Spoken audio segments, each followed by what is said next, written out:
2024 का लोकसभा चुनाव ज्यों-ज्यों करीब आते जा रहा है, चुनावी बिसात पर एक से एक दृश्य आपको देखने को मिलेगा।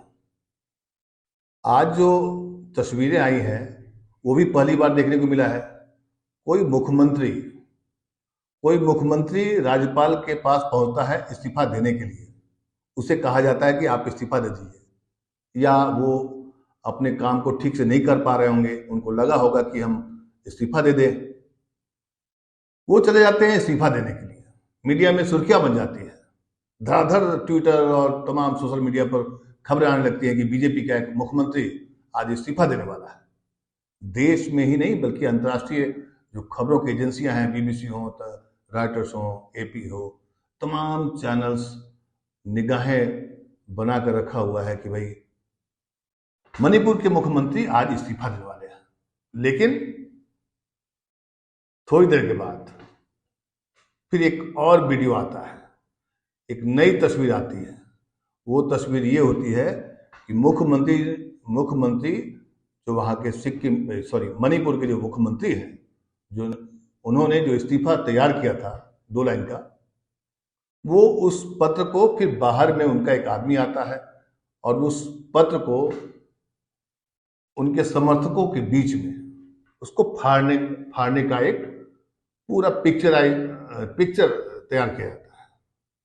कहा जाता है कि मुख्यमंत्री जी इस्तीफा देने जा रहे थे, लेकिन समर्थकों के आग्रह और दबाव की वजह से उन्होंने इस्तीफा देने का मन बदल दिया है।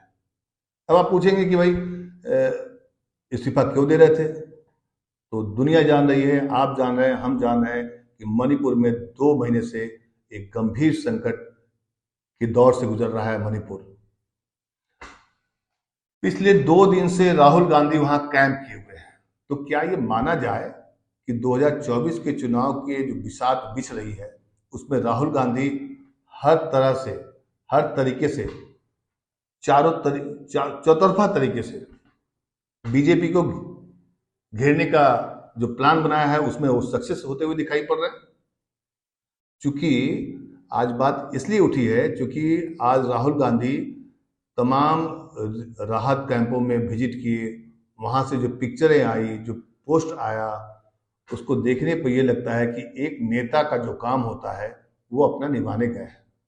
लेकिन मणिपुर में बीजेपी की सरकार है और वहां के जो मुख्यमंत्री है एन बीरेन सिंह, उनको हटाए जाने की मांग खुद बीजेपी के वहां के विधायक कई बार कर चुके हैं। और विपक्षी पार्टियां लगातार केंद्र सरकार पर, मोदी सरकार पर यह प्रेशर बना रही थी कि आप ऐसे मुख्यमंत्री को वहां से हटाइए जो कि मणिपुर में जो हिंसा हो रही है उसको संभालने में विफल है। कुल मिलाकर मामला बहुत दिलचस्प है। मणिपुर में जो हिंसा हुई थी, देश पहले उससे आहत था, लेकिन आज जो वहां राजनीतिक घटनाक्रम हो रहा है, जो हुआ है, उससे ये लगने लगा है कि राहुल गांधी यानी कांग्रेस 2024 चुनाव का जो बिसात है उस पर आगे बढ़ चुकी है। एक और खबर यह है कि आज राहुल गांधी जब राहत कैंपों का विजिट कर रहे थे, जो छोटे छोटे बच्चों के साथ गलबहियां कर रहे थे, जो पिक्चर आई है, जो उनके स्वागत के लिए वहां की महिलाएं लंबी लाइन लगा कर खड़ी हुई थी, वो भी एक सुखद पिक्चर है। लेकिन अपने दूसरे दिन के जो उनके कार्यक्रम थे, उन्होंने राज्यपाल से मुलाकात की। वहां के राज्यपाल से मुलाकात करके जो उन्होंने 2 दिन में देखा वहां पर क्या हुआ है मणिपुर में, और मणिपुर के राहत कैंपों में जो रह रहे हैं लोग, उन विस्थापितों का दर्द राज्यपाल से शेयर किया। वो भी पिक्चर सामने आया, देश के सामने आया। तो अब ये कह सकते हैं कि मणिपुर में जो राजनीतिक हालात और राजनीतिक जो क्राइसिस हो गई थी, उसको अब मुख्य धारा की मीडिया भी तरजीह देने लगी है। उसकी वजह राहुल गांधी है। राहुल गांधी ने राजनीतिक दांव चला, आप इसको राजनीतिक दांव कहिए। वो तो ह्यूमैनिटी ग्राउंड पर गए हैं कि नहीं, मैं मणिपुर में शांति की अपील करने आया हूं। राहुल गांधी की जाहिर सी बात है, एक राजनेता है, वो तो कहेंगे ही कहेंगे।